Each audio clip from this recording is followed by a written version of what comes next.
ठीक है, thank you.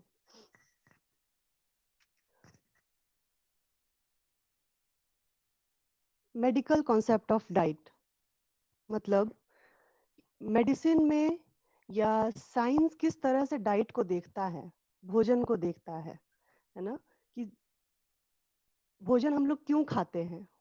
Food खाने का कोई ना कोई पर्पस होगा। उसका 3 बेसिक पर्पस बताया गया है साइंस में। पहला पर्पस है कि वो हमारे शरीर को ऊर्जा प्रदान करता है, एनर्जी गिविंग। दूसरा फंक्शन है कि वो हमारे शरीर को शरीर के निर्माण में मदद करता है। जो क्षतिग्रस्त हो रहा है, कोशिकाएं क्षतिग्रस्त हो रही हैं, उनके निर्माण में ये मदद करता है। तीसरा फंक्शन है प्रोटेक्टिव फंक्शन। जब हम भोजन खाते हैं तो हम इस कैपेबल हो जाते हैं, हम इस लायक हो जाते हैं कि बाहरी कोई इन्फेक्शन हमें अगर अटैक कर रहा है तो हमारा शरीर तैयार रहे उस इन्फेक्शन के अगेंस्ट एंटीबॉडीज बना के उससे लड़ने के लिए। तो भोजन का 3 मुख्य फंक्शन हो गया, मुख्य रोल हो गया हमारे शरीर में। आप लोग नोट भी करके रख सकते हैं इसको। पहला मुख्य फंक्शन हुआ ऊर्जा प्रदान करना। भोजन हम खा रहे हैं क्योंकि हमें भोजन ऊर्जा देता है। आप लोग खुद भी फील किए होंगे इस चीज को कि किसी दिन अगर फास्टिंग पे रहते हो या व्रत किए हुए हैं, उस दिन भोजन नहीं ग्रहण कर रहे हो आप लोग, तो आपको कमजोरी एहसास होता है, कमजोरी की फीलिंग आती है। मतलब क्या है कि भोजन हम नहीं खा रहे हैं तो वो हमें वीकनेस दे रहा है, काम करने में सुस्ती आ रही है। प्रॉपर हम लोग जितना एक्टिवली काम भोजन खाने के बाद करते हैं, वो हम लोग का भोजन अगर नहीं करते हैं तो वो एक्टिवनेस हमारे अंदर की खत्म हो जाती है या कम हो जाती है। अगर हम लोग यहाँ इस इन्वायरमेंट में रह रहे हैं जहाँ पे कि बहुत तरह का इन्फेक्शन फैला हुआ है, इसी में से किसी एक व्यक्ति को वो इन्फेक्शन हो जाता है और दूसरा व्यक्ति उसी क्षेत्र में रह रहा है, उसी इन्वायरमेंट में रह रहा है, उसे इन्फेक्शन नहीं हो रहा है। इसका क्या मतलब है कि या तो उसका वो वाला फंक्शन स्ट्रांग है जो कि शरीर के अंदर इन्फेक्शन को घुसने नहीं दे रहा है, या फिर उसके शरीर के अंदर इन्फेक्शन जा तो रहा है लेकिन वो उस इन्फेक्शन से लड़ने में सक्षम है। उसका शरीर उस इन्फेक्शन के से फाइट करने के लिए सक्षम है, जिससे कि उसका निगेटिव इफेक्ट, उसका जो दुष्प्रभाव है वो उसके शरीर पे नहीं पड़ रहा है। तो अगर भोजन अच्छा खा रहे हैं तो हर तरह से हम स्वस्थ रहेंगे, बीमारियों से दूर रहेंगे और एक अच्छा जीवन, एक स्वस्थ जीवन व्यतीत करेंगे। अब बढ़ते हैं हम लोग डाइजेशन के प्रोसेस की ओर। जब हम लोग भोजन खाते हैं उसका क्या होता है, किस प्रकार से वो हमारे शरीर को ऊर्जा दे रहा है या प्रोटीन दे रहा है, किस तरह से वो दे रहा है। हम लोग प्रोटीन तो नहीं खा रहे हैं, कार्बोहाइड्रेट तो नहीं खा रहे हैं। हम लोग रोटी खा रहे हैं, चावल खा रहे हैं, सब्जी खा रहे हैं, लेकिन वही जो रोटी चावल सब्जी हम खा रहे हैं वो किस तरह से हमारे शरीर के अंदर जाके छोटे छोटे टुकड़ों में टूट रहा है, वो छोटे छोटे टुकड़ों का क्या नाम है। उसके बाद वो जो टुकड़े बटे वो उसकी काई क्या है, सबसे छोटा कण क्या है उसका जिससे मिलके वो बना है, उस कण से आगे किस तरह से हमारे शरीर को लाभ होता है, उसके बारे में देखते हैं हम लोग डाइजेशन के प्रोसेस में। सबसे पहले हम लोग भोजन को मुंह में लेते हैं, इंजेस्ट करते हैं, ठीक है। मुंह में लेके भोजन को च्यू करते हैं, चबाते हैं। उस दौरान क्या होता कि सलाइवा, जिसे कि लार कहते हैं, वो उस भोजन के साथ मिक्स होता है, मिल जाता है चबाने के दौरान। जब वह भोजन में सलाइवा मिलता है उसी समय से पाचन की प्रक्रिया शुरू हो जाती है। कार्बोहाइड्रेट्स जो कि रोटी में होता है, चावल में होता है, वो मुंह से ही पाचन उसका स्टार्ट हो जाता है। कई बार आप लोग एक्सपेरिमेंट करके देख सकते हैं कि अगर सादी रोटी बिना नमक बिना सब्जी के प्लेन रोटी अगर मुंह में ले इधर च्यू करते हैं, बिल्कुल महीन कर देते हैं उसको, चबा चबा के धीरे धीरे करके उसका टेस्ट मीठा होने लगता है। आपको रोटी मीठी लगने लगेगी जबकि रोटी के अंदर कुछ भी नहीं मिक्स किया गया है, आटा के अंदर। ये क्यों होता है? क्योंकि कार्बोहाइड्रेट छोटे छोटे टुकड़ों में, जो रोटी हम खाए थे वो छोटे छोटे टुकड़ों में टूट रहा है, कार्बोहाइड्रेट के रूप में टूटा वो, और सिंपलेस्ट कार्बोहाइड्रेट जिसे कि ग्लूकोज कहते हैं, उस रूप में वो कन्वर्ट हो गया है और वो मीठा कि उसका टेस्ट मीठा होता है, इसलिए जब हम लोग रोटी को काफी ज्यादा देर तक च्यू करते हैं तो वो मीठापन का एहसास देता है हम लोगों को, ठीक है। उसके बाद जब हम लोग उसे निगलते हैं, इसोफेगस में जाता है, वो भोजन की नली में जाता है, फूड पाइप में जाता है। उस दौरान क्या होता है कि पेरिस्टाल्टिक मूवमेंट होता है इसोफेगस में। फोटो में आप लोगों को दिख रहा होगा, सेलिवरी ग्लैंड्स लिखा है, टंग लिखा है ना, एपिग्लॉटिस, इसोफेगस लिखा है। तो इसमें आप देख सकते हैं जहाँ पे इसोफेगस लिखा है, इसे फूड पाइप कहते हैं, ठीक है। फूड पाइप में, किसी का माइक ऑन हो गया, गलती से ऑफ कर लीजिए। फूड पाइप से भोजन होके पेट की ओर जाता है, और जब भोजन पेट में पहुंच जाता है तो वहां पे प्रोटीन का डाइजेशन होता है। मुंह में क्या चीज का डाइजेशन हुआ था? कार्बोहाइड्रेट का। उसके बाद वो पेट में चला गया है भोजन, जहाँ पे कि प्रोटीन, जो कि जटिल रूप है। प्रोटीन हार्ड होता है डाइजेशन में, कठिन होता है डाइजेस्ट करना प्रोटीन को। इसीलिए जब किसी को पेट की दिक्कत आती है या लूज मोशन होता है, जब पेट में कहते हैं कि पेट में कमजोरी हो गई है, अभी पेट में पेट कमजोर हो गया है किसी का, डाइजेशन कमजोर हो गया है किसी का, तो उसमें लो प्रोटीन वाला डाइट बताते हैं। आगे आप लोगों को बताएंगे कितने प्रकार का विभाजन होता है डाइट का। लो प्रोटीन डाइट दिया जाता है। क्यों? क्योंकि पेट जब किसी का कमजोर है, डाइजेशन किसी का कमजोर है, तो जटिल चीज को डाइजेस्ट करने में उसे कठिनाई होगी, उसको पचाने में कठिनाई होगी शरीर को। इसलिए कम लो प्रोटीन वाला डाइट उन लोग को दिया जाता है। प्रोटीन का डाइजेशन कहाँ पे हुआ? स्टमक में, पेट के अंदर। उसके बाद भोजन आगे की ओर बढ़ता है, वो इंटेस्टाइन में जाता है, इलियम जिसे स्मॉल इंटेस्टाइन कहते हैं, कोलोन, लार्ज इंटेस्टाइन होता है, रेक्टम, ठीक है। इस तरह से भोजन आगे की ओर बढ़ता है। इसी दौरान गॉल ब्लैडर में से भी बाइल जूस निकलता है। बाइलूस जिसे पित्त कहते हैं, पित्त की ग्रंथि में से पित्त निकलता है, और वो भोजन में उपस्थित फैट को, वसा को डाइजेस्ट करने का काम करता है, ठीक है। अगर किसी की पित्त की ग्रंथि निकाल दी जाती है तो उसे डॉक्टर रिकमेंड करता है कि आप अधिक तला छना खाना मत खाइए। उसका यही रीजन होता है कि फैट के डाइजेशन में बाइल का बहुत बड़ा रोल होता है, जो पित्त होता है उसका बहुत बड़ा, बहुत अहम रोल होता है। और किसी व्यक्ति के शरीर में अगर पित्त की ग्रंथि नहीं है तो फैट के डाइजेशन में कठिनाई आती है। धीरे धीरे भोजन आगे की ओर बढ़ता है, और जब भोजन पाचन के दौरान भी, जब भोजन इस नली में चल रहा है, फूड पाइप से लेके रेक्टम तक जब बढ़ रहा है भोजन, इस दौरान क्या होता है कि भोजन का पाचन भी चल रहा होता है एक तरफ, और दूसरी तरफ उसका अवशोषण भी चल रहा होता है, जिसे कि एब्जॉर्प्शन लिखा गया है। Ingestion, digestion, absorption. तीसरा स्टेप एब्जॉर्प्शन का होता है। मतलब जब भोजन हम लोग मुंह में लिए, मुंह से गले में गया, और पाचन की प्रक्रिया उसकी स्टार्ट हो गई है मुंह से ही, डाइजेशन। उसके बाद एब्जॉर्प्शन होता है कि जब भोजन फूड के पाइप में, भोजन की नली में जब भोजन बढ़ रहा है आगे की ओर, इंटेस्टाइन में भोजन बढ़ रहा है, तो जो उसकी दीवार है, इंटेस्टाइन के दीवार में, ये दीवार जो होता है उसका, वो सेमी परमिएबल मेम्ब्रेन से बना होता है। जैसे आप लोग देखे होंगे घरों में फिल्टर होता है ना, पानी छानने के लिए फिल्टर होता है। वो क्या काम करता है कि कुछ चीजों को तो छान के बाहर हटा देता है, और कुछ चीजें होती हैं जो कि आवश्यक चीजें होती हैं, उनको जल के साथ मिला देता है, रहने देता है उसके अंदर। जो लोग नॉनवेज खाते होंगे, वो अंडा जो लोग खाते होंगे, वो लोग देखे होंगे जब अंडा को बॉईल किया जाता है, उसका जब छिलका उतारते हैं, छिलका के अंदर एक पतली सी झिल्ली लगी होती है। वो झिल्ली सेमी परमिएबल मेम्ब्रेन होता है।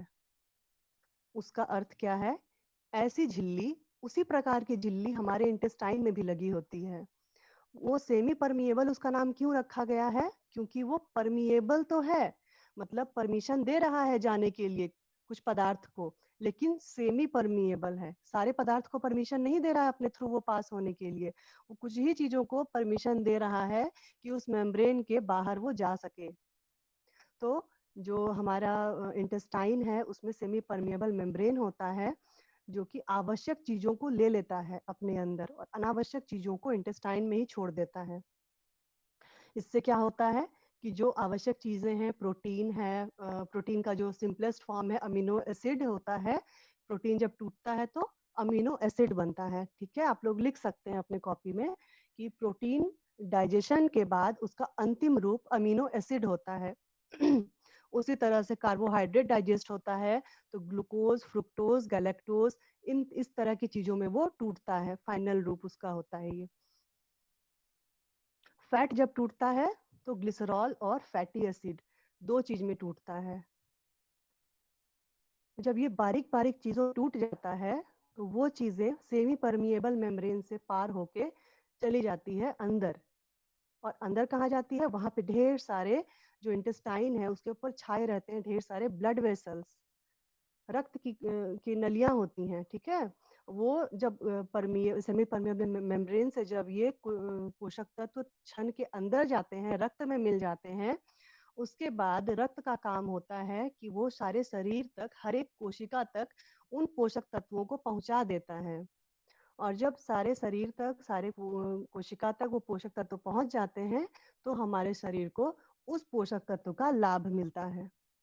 ये डाइजेशन का प्रोसेस है। और बाकी जो बचा इंटेस्टाइन के अंदर ऐसे पदार्थ जिनको कि हमारा सेमी परमिएबल मेम्ब्रेन अपने अंदर नहीं जाने दिया है, जिनको कि वो मान रहा है कि ये वेस्ट प्रोडक्ट है, इनका हमारे शरीर में होना आवश्यक नहीं है, उनको वो एक्सक्रीटरी सिस्टम के द्वारा बाहर निकाल देता है।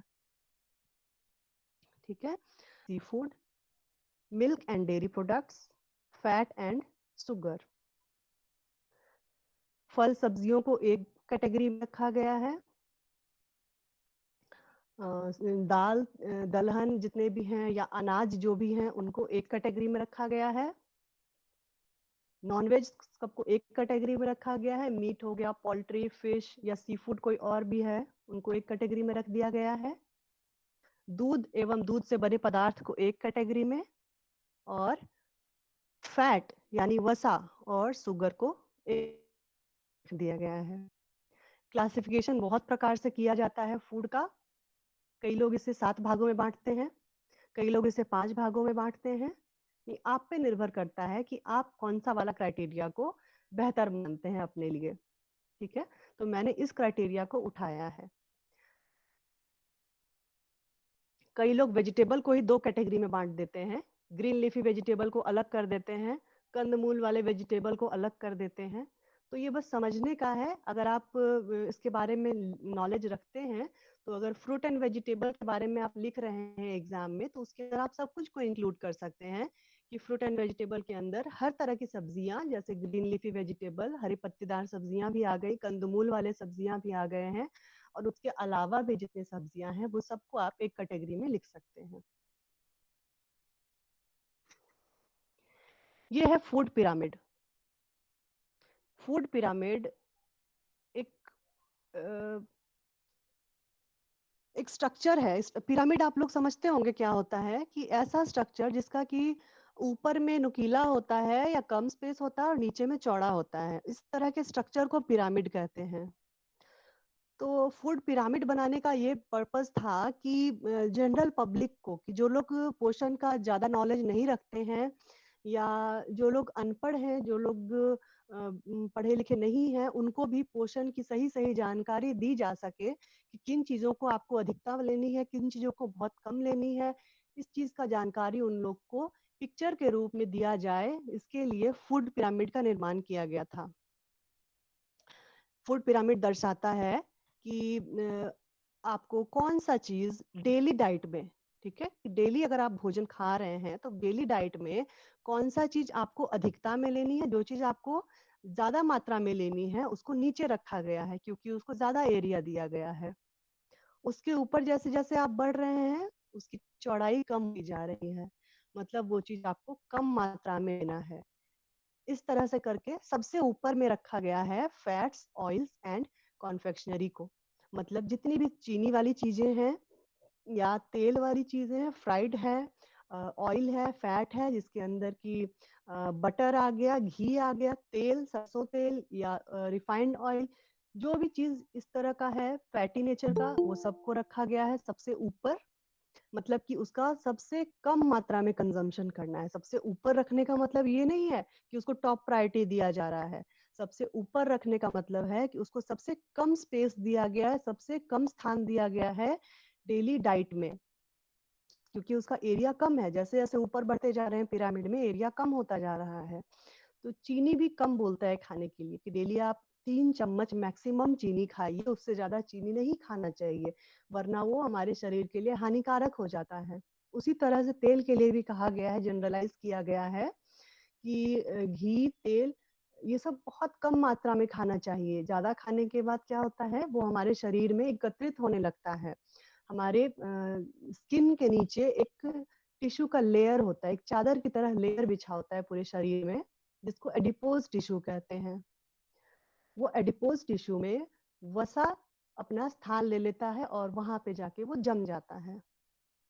जितना अधिक मात्रा में वसा खाएंगे, वो वहां पे जमना शुरू हो जाएगा। उसके बाद क्या होता है कि हमारे लीवर में भी वो जमना स्टार्ट हो जाता है। फैटी लीवर सुने होंगे आप लोग, किसी किसी को डिजीज होता है फैटी लीवर का। उसका यही रीजन होता है कि वो जितना वसा रोज खाना चाहिए उससे अधिक खा लेते हैं। एक स्टडी में पाया गया है कि आपको डेली डाइट में छोटे चम्मच से 2 छोटा चम्मच घी और 3 छोटा चम्मच तेल खाना चाहिए, उससे ज्यादा नहीं खाना चाहिए। पूरे टाइम मिला के, 3 टाइम आप खा रहे हैं तो तीनों टाइम मिला के, या 4 टाइम खा रहे हैं तो चारों टाइम मिला के 2 छोटे चम्मच से अधिक घी का सेवन नहीं करना चाहिए। वो घी आप किसी भी रूप में खाएं, रोटी में लगा के खाएं या चावल के अंदर डाल के खाएं, 2 छोटे चम्मच से अधिक नहीं होने चाहिए पर व्यक्ति के ऊपर। ठीक। तो अगर 4 व्यक्ति का वो परिवार है तो उसको उससे गुना किया जा सकता है, 4 दूनी 8 हो गया, तो 8 चम्मच घी उस परिवार के लिए अगर कंबाइंड खाना बन रहा है तो उसमें डल सकता है। उसी तरह से तेल का भी है कि 3 चम्मच तो वो परिवार के लिए है। ठीक है। तो तेल, घी और चीनी, इन चीज पे अगर लिमिट रखा जाए तो किसी भी व्यक्ति का शरीर कंट्रोल में रहे, वजन ज्यादा नहीं बढ़ेगा। उसके नीचे है मीट, फिश एंड अल्टरनेटिव्स, कि मीट और फिश को भी अधिकता में नहीं लेनी चाहिए, उसे भी कंट्रोल में ही खाना चाहिए। सबसे ज्यादा मात्रा में क्या खाना चाहिए हम लोगों को, सीरियल प्रोडक्ट्स, अनाज। इसीलिए इंडिया का स्टेपल फूड क्या है, हम लोग जो भोजन खा रहे हैं यहाँ, वो क्या खा रहे हैं हम लोग, रोटी खा रहे हैं, चावल खा रहे हैं, दाल खा रहे हैं। कितना भी गरीब से गरीब आदमी होगा, वो रोटी चावल और दाल तो रोज खाता ही होगा, या कितना भी अमीर से अमीर आदमी होगा वो रोटी चावल और दाल तो बेसिकली खाता ही होगा। उसके अलावा वो सब्जियां खा ले, ऊपर से घी डाल ले, मक्खन डाल ले, वो अलग है।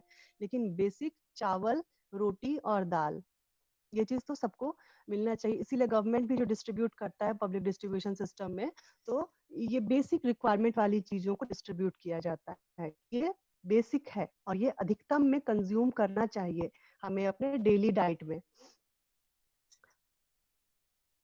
फ्रूट्स एंड वेजिटेबल्स, ये भी हमें अच्छे मात्रा में लेना चाहिए।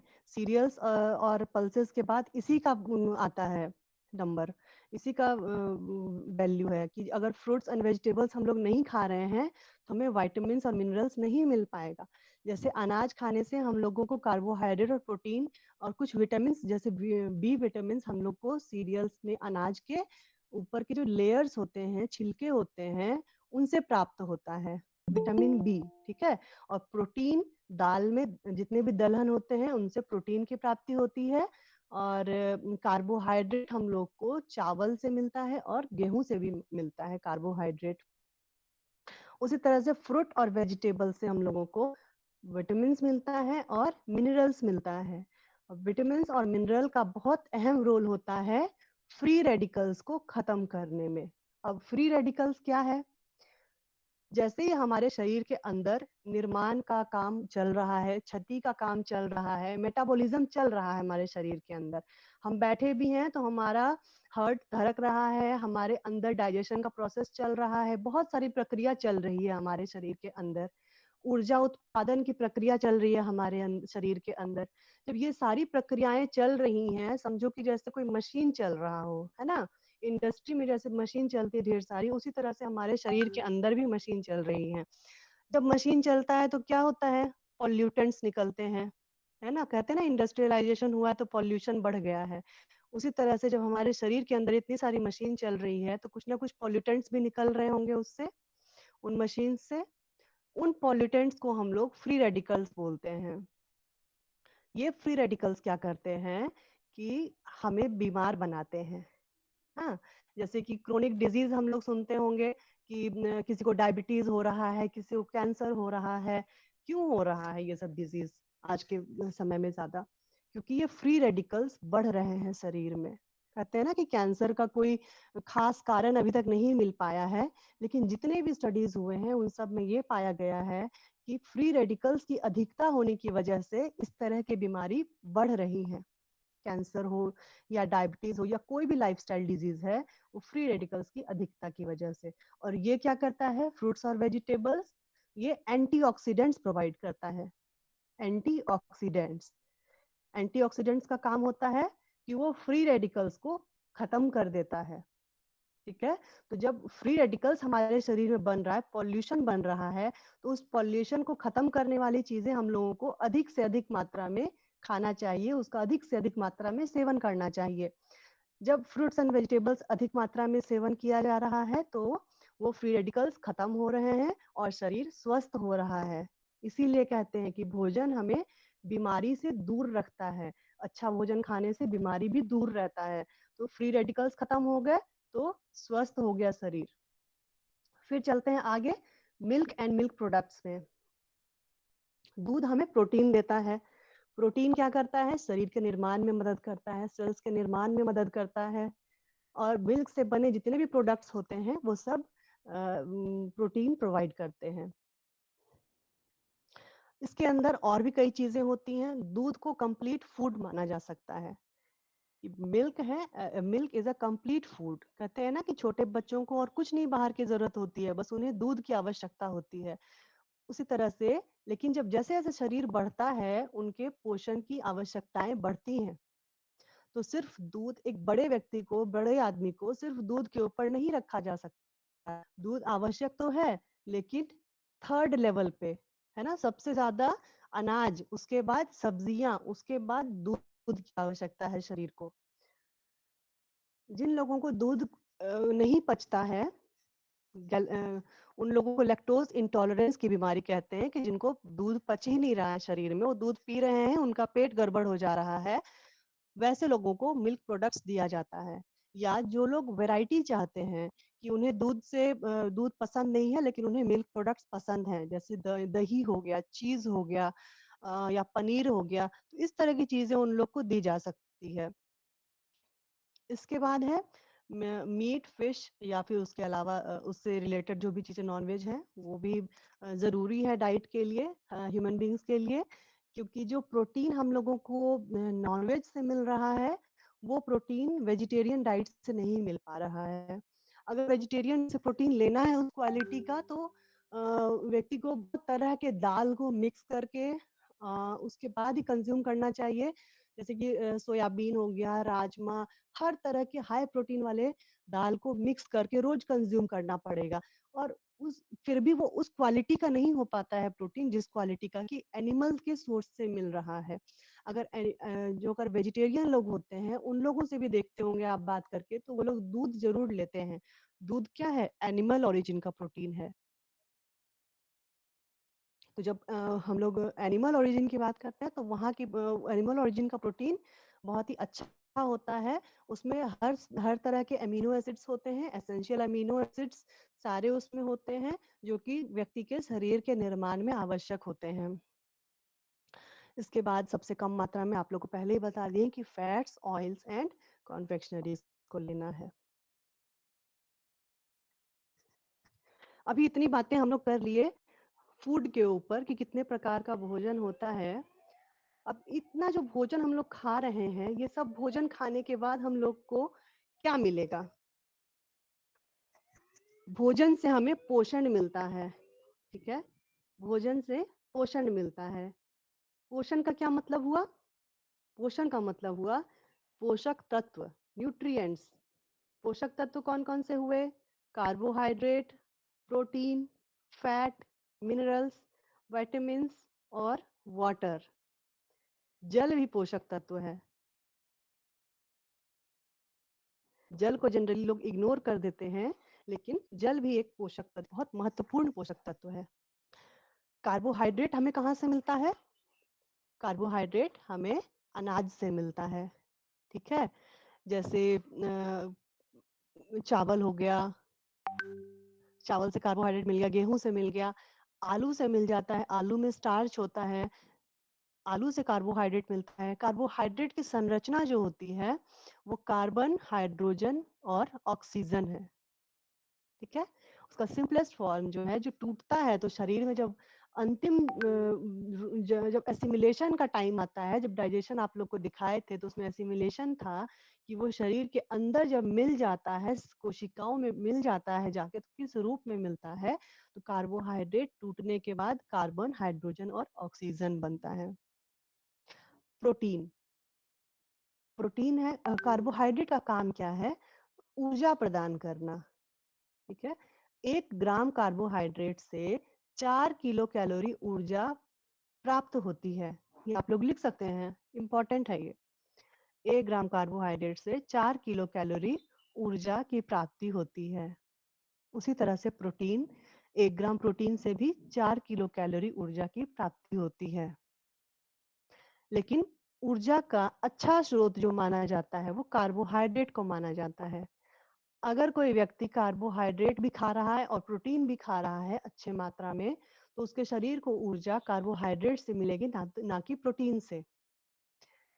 जब कार्बोहाइड्रेट नहीं होगा, कार्बोहाइड्रेट की अनुपस्थिति में प्रोटीन ऊर्जा देने का काम करेगा। वरना जब कार्बोहाइड्रेट से ऊर्जा मिल ही रहा है शरीर को, तो प्रोटीन शरीर के निर्माण में मदद करता है, कोशिकाओं के निर्माण में मदद करता है। व्यक्ति का बाल अच्छा होगा, हेल्दी होगा, उसका स्किन हेल्दी होगा, इस तरह के जो निर्माण का कार्य है, उसमें मदद करता है प्रोटीन। उसके बाद है फैट। प्रोटीन का जो टूटता है, जो सिंपलेस्ट फॉर्म होता है प्रोटीन का, वो है अमीनो एसिड। 2 प्रकार का अमीनो एसिड होता है, एसेंशियल अमीनो एसिड और नॉन एसेंशियल अमीनो एसिड। आवश्यक अमीनो एसिड और अनावश्यक अमीनो एसिड। आवश्यक अमीनो एसिड का मतलब है कि उसका निर्माण हमारे शरीर के अंदर नहीं हो सकता है, इसीलिए उसे भोजन में लेना आवश्यक है। ये लाइन आप लोग लिख सकते हैं। आवश्यक और अनावश्यक में बहुत कंफ्यूज होते हैं स्टूडेंट्स। आवश्यक अमीनो एसिड वैसे अमीनो एसिड हैं जिन्हें भोजन में लेना आवश्यक है, और अनावश्यक अमीनो एसिड ऐसे अमीनो एसिड हैं जिन्हें भोजन में लेना आवश्यक नहीं है। वैसे अमीनो एसिड्स का निर्माण हमारे शरीर में हो जाता है, उन्हें भोजन में लेना आवश्यक नहीं होता है। उन उन अमीनो एसिड्स को अनावश्यक अमीनो एसिड्स कहा जाता है। उसी प्रकार से फैट भी होते हैं। फैट 2 चीज से मिलकर बना होता है, fatty acids and glycerols. Glycerol और फैटी एसिड 2 चीज से मिलके फैट बना होता है। अब फैटी एसिड जो है, वो फिर 2 प्रकार का होता है, आवश्यक और अनावश्यक। आवश्यक वाला जो है, वो भोजन में लेना आवश्यक होता है, और अनावश्यक वाला भोजन में लेना आवश्यक नहीं होता है, उसका निर्माण हमारे शरीर के अंदर हो जाता है। इसके बाद है मिनरल्स। मिनरल्स का मतलब हुआ खनिज लवण। खनिज लवण के बहुत महत्वपूर्ण रोल है हमारे शरीर में। पता ही होगा आप लोग को, आयरन की डिफिशियंसी से कितना नुकसान होता है। लोगों को एनीमिया हो जाता है ना? जो आपके एज की लड़कियां होंगी, उन लोगों में, बहुत लोगों में आप लोग अगर टेस्ट करवाइएगा ब्लड का, तो बहुत लोग आप लोग एनीमिक पाए जाइएगा। इसका क्या रीजन है? कि आप लोग डाइट में आयरन की मात्रा प्रॉपर नहीं ले रही हैं। आज के बच्चों को साग नहीं पसंद आता है, हरी सब्जियां नहीं खाते हैं वो लोग। जब ये नहीं कंज्यूम करिएगा आप लोग, खजूर नहीं खाते हैं आज के बच्चे, क्यों? क्योंकि उन्हें पसंद नहीं है। भोजन हमें पसंद के हिसाब से नहीं खाना चाहिए, भोजन हमें आवश्यकता के अनुसार खाना चाहिए, कि हमारे शरीर को किन चीजों की आवश्यकता है। अगर हम कुछ खा रहे हैं तो हमें ये पता होना चाहिए कि उस भोजन में क्या है जो हम खा रहे हैं, ये खाने से हम लोगों को क्या फायदा और क्या नुकसान होगा। हर भोजन को खाने से पहले एक ना एक बार विचार ज़रूर कर लेना चाहिए कि ये भोजन हमारे शरीर में जाके हमें फ़ायदा देने वाला है या नुकसान देने वाला है। अब आप लोग को इतना कॉन्सेप्ट जी। पढ़ के क्लियर थोड़ा बहुत तो हो ही गया होगा कि किस तरह की चीज़ें फ़ायदेमंद होती हैं और क्या हमें नुकसानदायक है। कौन-सा चीज़ अधिक मात्रा में खाना है, कौन-सा चीज़ कम मात्रा में खाना है। मिनरल्स में आता है आयरन हो गया, आयोडीन की मात्रा अगर प्रॉपर नहीं खाई जाए, मिनरल्स में ही आता है आयोडीन भी, अगर उसकी मात्रा प्रॉपर नहीं ली जाए, तो गर्भवती महिला अगर प्रॉपर आयोडीन नहीं खाती हैं, तो बच्चे को कई प्रकार की विकलांगता हो सकती है, गॉइटर हो सकता है ना? तो मिनरल का भी बहुत अहम रोल है हमारे डाइट में। फिर है विटामिन्स। विटामिन्स बहुत तरह के होते हैं, विटामिन्स ए, बी कॉम्प्लेक्स, सी, डी, ई के बहुत सारे विटामिन्स होते हैं। इस पे अगर लेक्चर लिया जाए तो 2-3 लेक्चर सिर्फ विटामिन्स पे ही चला जाएगा। इन शॉर्ट में आप लोगों को पता होना चाहिए कि विटामिन्स 2 तरह के होते हैं, एक जल में घुलनशील और एक वसा में घुलनशील। जल में घुलनशील 2 विटामिन्स होते हैं, विटामिन बी कॉम्प्लेक्स और विटामिन सी। ये दोनों विटामिन्स जल में घुलनशील होते हैं और वसा में घुलनशील हो गए विटामिन ए, डी, ई और के। ये हो गए वसा में घुलनशील विटामिन। तो वसा में घुलनशील विटामिन और जल में घुलनशील विटामिन का क्या मतलब हुआ कि जब हम सब्जियां खा रहे हैं या फल खा रहे हैं तो कुछ ऐसे विटामिन हैं जो कि जल में घुलनशील हैं। इसीलिए कहा जाता है कि जब सब्जियों को हम काट के धुलते हैं तो जो विटामिन उसके अंदर जल में घुलनशील वाले मौजूद हैं वो तो पानी के साथ निकल गए। इसीलिए बोला जाता है कि सब्जियों को हमेशा धुल के तब काटना चाहिए, काटने के बाद नहीं धुलना चाहिए, ताकि हम अधिक से अधिक मात्रा में उसके अंदर उपस्थित विटामिन और मिनरल को अपने शरीर के अंदर तक पहुंचा पाएं।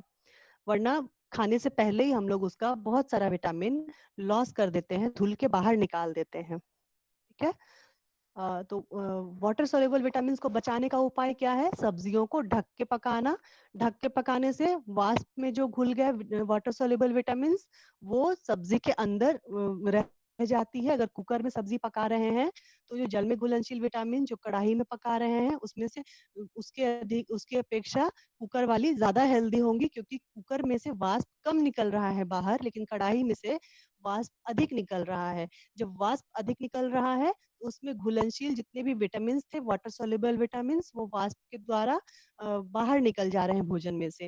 लेकिन फैट सोल्यूबल विटामिन के साथ ये नुकसान नहीं है। वो विटामिन तो सब्जी में अगर हैं तो वो सब्जी के अंदर रहेंगे हमारे खाने के बाद भी।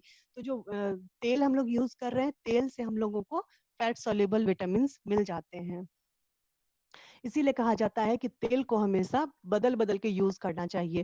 जैसे इस महीने आप सरसों का तेल ये अगर रिफाइंड ऑयल यूज़ कर रहे हैं, इस महीने आप सनफ्लावर का यूज़ कर रहे हैं, तो अगले महीने आप सोयाबीन का यूज़ कर लीजिए, उसके अगले महीने किसी और का यूज़ कर लीजिए, ऑलिव ऑयल यूज़ कर लीजिए। मिक्स कर के अलग-अलग तरह का तेल यूज़ करना चाहिए। ऑलिव ऑयल यूज़ करने में क्या है कि उसको आपको बारीकी से पढ़ के उसके ऊपर जो लेबल्स लिखा होता है, उसको अच्छे से पढ़ के तभी खरीदना चाहिए। कुछ ऑलिव ऑयल होते हैं जिनको कि उच्च तापमान पे नहीं पकाया जाता है। वैसे वाले ऑलिव ऑयल से अगर आप सब्जी बनाएँगे तो वो आपको फ़ायदा देने की बजाय और नुकसान देना शुरू कर देगा। इसीलिए ऑलिव ऑयल विदेशों में जो कुकिंग होती है ना, जैसे वो लोग सैलेड के ऊपर भी तेल डालते हैं, उस पर्पज़ के लिए यूज़ किया जाता है। लेकिन इंडियन कुकिंग के लिए अलग तरह का ऑलिव ऑयल आता है, वो आप लोग को लेबल के ऊपर पढ़ के देखना पड़ेगा प्रॉपर। ठीक है? तो ये हो गए विटामिन्स, मिनरल्स। अब वाटर, वाटर की क्या आवश्यकता है? सबसे महत्वपूर्ण जल है। जल क्या करता है? हमारे शरीर के तापमान को मेंटेन करता है। हमारे शरीर से गंदगी को बाहर निकालने का काम करता है और हमारे शरीर के अंदर पोषक तत्वों के एक जगह से दूसरे जगह पहुंचाने का काम करता है। ये 3 महत्वपूर्ण काम जल का है।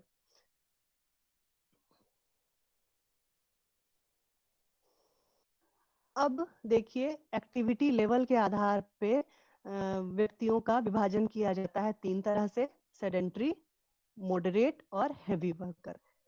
सेडेंटरी मतलब कि जो बहुत कम कार्य करता है, बहुत, जैसे कोई स्टूडेंट्स होते हैं ना कि जिनको जो कि बाइक से आते हों या फिर स्कूटी से आते हों, घर से अपना स्कूटी उठाए और डिपार्टमेंट आ गए, वहाँ पे क्लास किए, ग्राउंड लेवल पे ही क्लास है, सीढ़ी भी नहीं चढ़ना है, अपना क्लास करके फिर से स्कूटी में बैठे और घर चले गए। घर जाके बैठे हुए हैं पूरे टाइम, पढ़ाई कर रहे हैं बैठ के या मोबाइल देख रहे हैं बैठ के, इस तरह का जो जिनका एक्टिविटी होता है उनको कहते हैं सीडेंटरी लाइफस्टाइल। दूसरा है मॉडरेट। मॉडरेट में हुआ कि जो बच्चा है कोई जो अगर ऑटो से आ रहा है, घर से निकला, थोड़ा दूर चल के गया, वो ऑटो ले लिया, वो ऑटो से वो यूनिवर्सिटी गेट तक आ गया और वहां से फिर अंदर पैदल आ गया। उनका क्लास भी फर्स्ट फ्लोर पे है, फर्स्ट फ्लोर पे जाके अपना क्लास अटेंड कर लिए। इस तरह का जो लाइफस्टाइल है वो हो गया मॉडरेट। कुछ स्टूडेंट्स ऐसे होंगे जो 15-20 किलोमीटर से आते होंगे और साइकिल से खुद ड्राइव करके आ रहे होंगे। ऐसे बच्चे भी होंगे जो साइकिल से 15 किलोमीटर चला के आ रहे हैं, क्लास फर्स्ट फ्लोर पे है, क्लास भी अटेंड कर रहे हैं, फिर जा रहे हैं, फिर साइकिल से घर जा रहे हैं, फिर वहां से ट्यूशन पढ़ने जा रहे हैं, फिर इधर कोचिंग जा रहे हैं, फिर आ रहे हैं, फिर शाम में खेलने भी चले गए। इस तरह के जो बच्चे होते हैं उनको हैवी वर्कर कहते हैं। क्यों? उनका लाइफस्टाइल हैवी है, मतलब उनको अधिक पोषण की आवश्यकता है, अधिक प्रोटीन की आवश्यकता है। 3 एक्टिविटी लेवल के ऊपर जो बांटे हैं व्यक्तियों को, इस आधार पे उनका भोजन का रिक्वायरमेंट अलग अलग हो जाता है। सीडेंटरी लोग को कम प्रोटीन, लो प्रोटीन लो एनर्जी डाइट खाना चाहिए। मॉडरेट वालों को सीडेंटरी से थोड़ा अधिक, और हैवी वर्कर को उच्च प्रोटीन वाला डाइट खाना चाहिए, उच्च ऊर्जा प्रदान करने वाला डाइट खाना चाहिए। अगर इसमें गड़बड़ी हुई तो उनके शरीर में बहुत तरह के फिर प्रॉब्लम्स आने स्टार्ट हो जाते हैं। अगर सेडेंटरी वाला लोग हाई एनर्जी और हाई प्रोटीन वाला डाइट खा रहा है तो उसको मोटापा की समस्या होने लग जाएगी। मॉडरेट के साथ भी वही है, अगर वो अधिक मात्रा में खाने लग गया तो मोटापा का शिकार हो जाएगा। लेकिन हेवी वर्कर अगर कम भोजन खा रहा है तो उसका शरीर दुबला होता जाएगा, कमजोरी होते जाएगी और उससे धीरे धीरे करके अन्य तरह के पोषण की अभाव होने लग जाएगा उसके शरीर में पोषक तत्वों का। अब कितने प्रकार का भोजन होता है, ये थोड़ा सा आप लोगों से हाई लेवल का है कि आप लोग जो न्यूट्रिशन में जो बच्चे होते हैं उन लोगों को ये पढ़ाया जाता है, लेकिन आप लोग के इंफॉर्मेशन के लिए हम ये डाल दिए हैं कि जो भोजन दिया जाता है लोगों को, वो कितने प्रकार का होता है अलग अलग हेल्थ कंडीशन में। जैसे किसी को बीमारी है, किसी का ऑपरेशन होने वाला है, या किसी का शरीर में मोटापा है, इस तरह के लोग किस तरह के से डाइट को मॉडिफाई किया जाता है वो 2 स्लाइड में हम दिखाएं यहाँ पे। पहला है क्लियर लिक्विड डाइट, मतलब किसी व्यक्ति का अगर तुरंत तुरंत ऑपरेशन हुआ है या उसके पेट में कुछ ज्यादा समस्या है तो इस तरह के लोगों को क्लियर लिक्विड डाइट दिया जाता है। इसका मतलब हुआ कि बिल्कुल ट्रांसपेरेंट, मतलब उस लिक्विड डाइट को आप ग्लास में डाल के अगर आर पार देखेंगे तो आपको आराम से दिख जाएगा। इस तरह का डाइट को क्लियर लिक्विड डाइट कहते हैं। इसमें फलों जूस आ सकता है जो कि बारीक छन्नी से छना हुआ हो, या सब्जियों का उबला हुआ जूस हो सकता है, सूप हो सकता है जो कि बिल्कुल छन्नी से छान के एकदम पतला जिसका कंसिस्टेंसी होता है, उसे क्लियर लिक्विड डाइट कहते हैं। फुल लिक्विड डाइट, इसका मतलब हुआ कि थोड़ा सा उसमें गाढ़ापन हो सकता है, कोई भी चीज है जिसको कि पीस दिया गया हो, तरल रूप में ला दिया गया हो, उसे फुल लिक्विड डाइट कहते हैं। सेमी सॉलिड डाइट या सॉफ्ट डाइट, इसका मतलब हुआ कि जैसे कि केले को मैश कर दिए, या सब्जी को, किसी को सब्जी को बॉईल कर दिए बहुत ही अच्छे से और उसका थोड़ा तरल जैसा, सेमी सॉलिड जैसा उसका कंसिस्टेंसी का बना दिया गया, उसे सॉफ्ट डाइट कहते हैं। लो रफेज डाइट, जिसमें कि रेशा की मात्रा कम हो।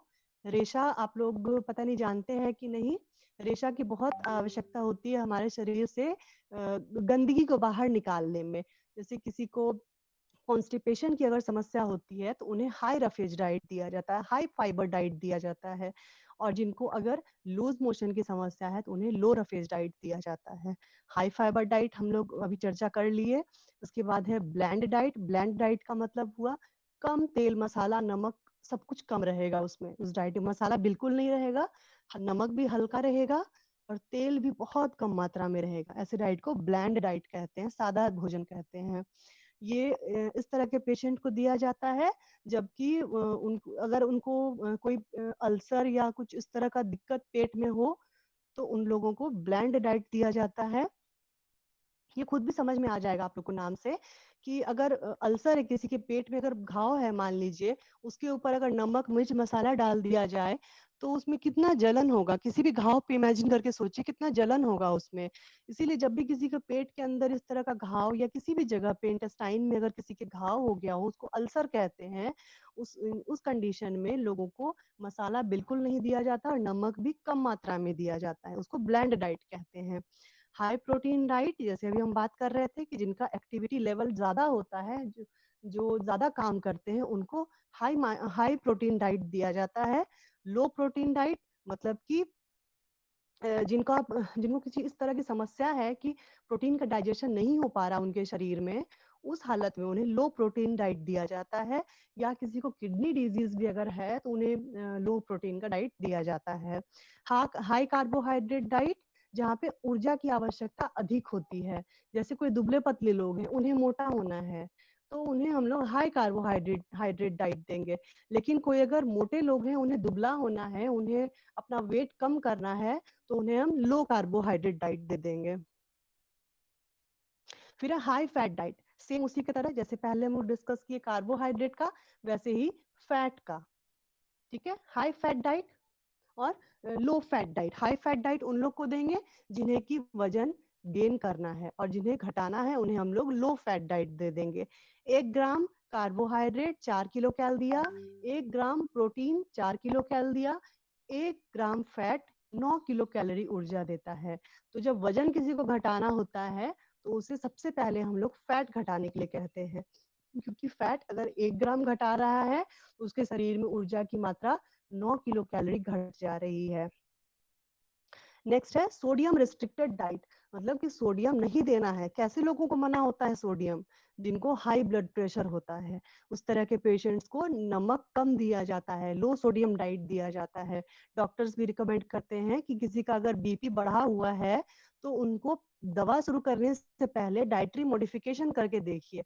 अगर उनके भोजन में नमक नहीं दिया जाए, कम दिया जाए, बिल्कुल कम मात्रा में दिया जाए, उसके बाद कुछ दिन उनका बीपी चेक किया जाए, अगर कंट्रोल में आ गया है तब तो ठीक है। कुछ दिन नहीं आया कंट्रोल में तो बिल्कुल नमक मत दीजिए, रिस्ट्रिक्ट कर दीजिए नमक उनका। उसके बाद उनका कुछ दिन बीपी चेक करिए। अगर तब भी कंट्रोल में नहीं आता है तभी उन्हें दवा देना चाहिए, वरना बीपी हाई बीपी का दवा अगर एक बार स्टार्ट हो जाता है तो फिर उसे छोड़ा नहीं जाता, उसे फिर कंटिन्यूअसली लेना पड़ता है। इसीलिए डाइटरी मॉडिफिकेशन सबसे पहले करना चाहिए, उसके बाद ही मेडिसिन का हेल्प लेना चाहिए। और अगर मेडिकल हेल्प लिया भी जा रहा है तो भी साथ के साथ डाइटरी मॉडिफिकेशन का हमेशा फोकस करना चाहिए, हमेशा ध्यान रखना चाहिए। उसके बाद है calcium and phosphorus restricted diet. कुछ लोगों को आपने सुना होगा कि हड्डी बढ़ गई है ना, एड़ी की हड्डी में दर्द हो रहा है क्योंकि हड्डी बढ़ गई है। हड्डी बढ़ने का मतलब क्या है? हड्डी क्या है हमारे शरीर में? कैल्शियम की मात्रा अधिक होने से भी बहुत तरह की समस्या हो जाती है। तो अगर अधिक है तो उसको कम करने के लिए लो कैल्शियम डाइट हम लोग दे देंगे। गैलेक्टोज रेस्ट्रिक्टेड डाइट दे देंगे। गैलेक्टोज का क्या होता है? मतलब कि ग्लूकोज कार्बोहाइड्रेट का ही एक फॉर्म है गैलेक्टोज, जिसको कि अगर रेस्ट्रिक्ट कर दें डाइट में, तो उनको अगर इंटॉलरेंस है किसी चीज की तो उनको हम लोग गैलेक्टोज रेस्ट्रिक्टेड डाइट दे देंगे। प्यूरिन रेस्ट्रिक्टेड डाइट, अगर उन्हें प्यूरिन की अधिकता है उनके शरीर में, इस तरह कोई उनको डिसऑर्डर है तो प्यूरिन नहीं देंगे उनके डाइट में। हाई प्रोटीन लो सोडियम लो फाइबर डाइट। हाई प्रोटीन से क्या हो जाएगा? ऊर्जा मिल जाएगा। लो सोडियम से उनका बीपी रेगुलेट हो जाएगा। और हाई फाइबर डाइट से उनको अगर पेट की कोई समस्या है जिसमें कि अधिक फाइबर नहीं लेना है, उनके पाचन में दिक्कत आ रही है, मतलब उनको अगर लूज मोशन की समस्या है तो लो फाइबर डाइट उनको देंगे। और कॉन्स्टिपेशन की समस्या है तो हाई फाइबर डाइट उनको देंगे। High calorie diet, high calorie diet same वैसा ही है जिसमें कि कैलोरी की मात्रा अधिक होती है। अब कैलोरी आप प्रोटीन से भी दे सकते हैं, कार्बोहाइड्रेट से भी दे सकते हैं और फैट से भी दे सकते हैं। लो कैलोरी डाइट जिसमें कि कैलोरी की मात्रा कम होती है। और आजकल आप लोग सुन रहे होंगे बहुत ट्रेंड में है कीटो डाइट। कीटो डाइट का मतलब होता है हाई प्रोटीन डाइट, जिसमें कि प्रोटीन की मात्रा अधिक होती है और कार्बोहाइड्रेट की मात्रा उसमें बहुत कम होती है। उस तरह के डाइट में प्रोटीन से ऊर्जा प्राप्ति की जाती है, जिससे कि मसल डेवलप होता है, मसल मास डेवलप होता है। आज का लेक्चर यहाँ खत्म होता है। आप लोगों के जो भी क्वेश्चंस हैं आप लोग पूछ सकते हैं।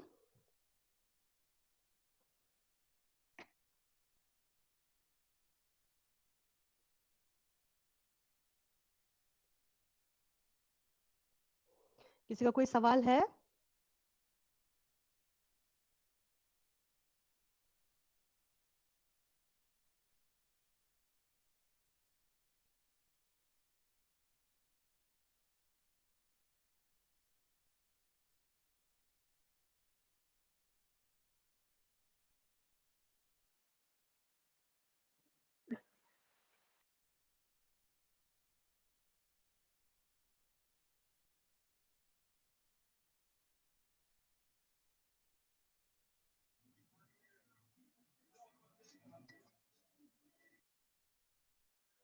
मैम सवाल तो नहीं है, लेकिन आपने पढ़ाया बहुत अच्छे से, बहुत अच्छे से समझ में आया सब कुछ। Thank you.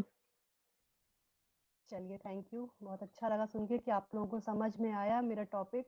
मेरा यही प्रयास जी था कि बहुत अच्छे से समझाया आपने। जरूरी नहीं है कि सारे स्टूडेंट्स न्यूट्रिशन के नॉलेज रखते हों, इसलिए मैंने बिल्कुल ग्राउंड लेवल पे जाके तैयार किया था अपना लेक्चर। बहुत ही बेसिक लेवल से मैंने कोशिश की है समझाने की, और क्वेश्चंस नहीं आ रहे हैं मतलब कि आप लोगों को समझ में आ गया है ये अच्छे से। जी जी बिल्कुल, हर एक चीज समझाया आपने, आपने बहुत ही अच्छे से समझाया हर एक चीज। बहुत अच्छा लगा आपसे पढ़ के। चलिए, तो अब से जो भी आप लोग खाइएगा, एक बार सोच लीजिएगा कि हमें क्या चीज जी बिल्कुल अधिकतम बिल्कुल। कम लेनी है, और हम ठीक खाना खा रहे हैं या नहीं, और रोज के अपने डाइट पे ध्यान रखना है, और किस तरह से हम लोग रोज हर मील अपना न्यूट्रिशियस लें, ताकि कल को जाके हमें किसी दवा का सहारा ना लेते, है ना। जी बिल्कुल। Thank you so much ma'am.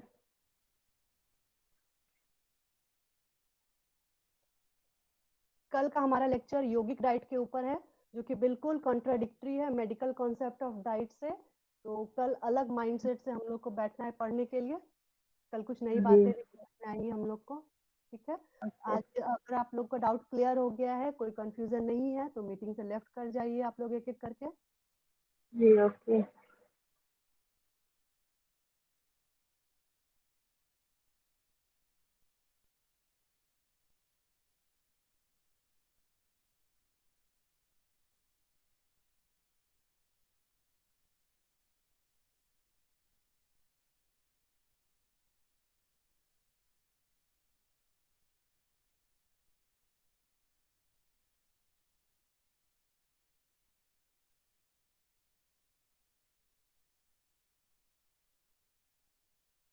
देखिए बहुत सी चीजें बदल गई हैं। क्रिकेट ओवरऑल आगे बढ़ चुकी है और ये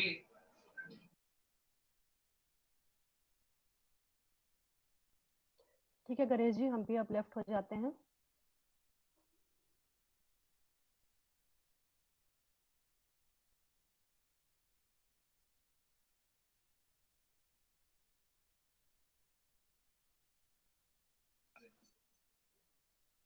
क्या राहुल जी?